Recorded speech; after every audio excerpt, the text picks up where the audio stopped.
నమస్తే అండి. ఈ రోజుల్లో చాలా ఎర్లీగా బీపీ, షుగర్‌లు వచ్చేస్తున్నాయి గదా! అవి రాకుండా ఉండాలంటే ఏం చేయాలో చెప్తాను. ఖచ్చితంగా ఇలా ఫాలో అయిపోండి. మీకు బీపీ, షుగర్‌లు చాలా సంవత్సరాలు డిలే అయిపోతాయన్నమాట.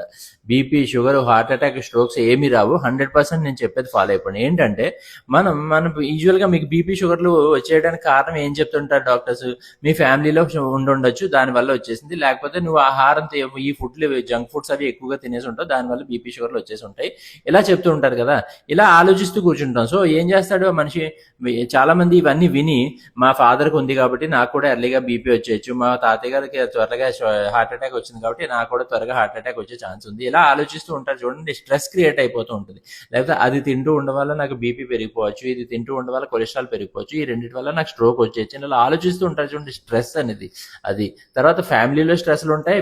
మన వర్క్ విషయంలోని ఆఫీసులోని టెన్షన్‌లు ఉంటాయి. ఈ స్ట్రెస్‌లన్నీ ఉంటాయి చూడండి. ఈ స్ట్రెస్సే మొదటి కారణం. BP, sugar, heart attack, strokes ఏది రావడానికైనా ఈ స్ట్రెస్సే 100% కారణం. అంతే తప్ప ఫ్యామిలీ హిస్టరీలు, మీరు తినే ఫుడ్లు ఇవి కాదు.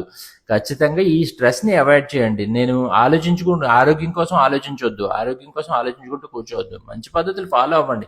కానీ ఆలోచించొద్దు. ఈ స్ట్రెస్ ఏదైనా ఉంటే ఆఫీస్ విషయంలో కానీ ఎక్కడైనా స్ట్రెస్ ఉంటే వీలైనంత వరకు ఆ స్ట్రెస్‌ని ఎలిమినేట్ చేయడానికి ట్రై చేయండి. ఇది కాకుండా మనం రీల్స్ చూస్తూ పడుకుంటాం. రాత్రులు 10, 11, 12, 1 గంట అలా పడుకోము, అసలు నిద్రపోము.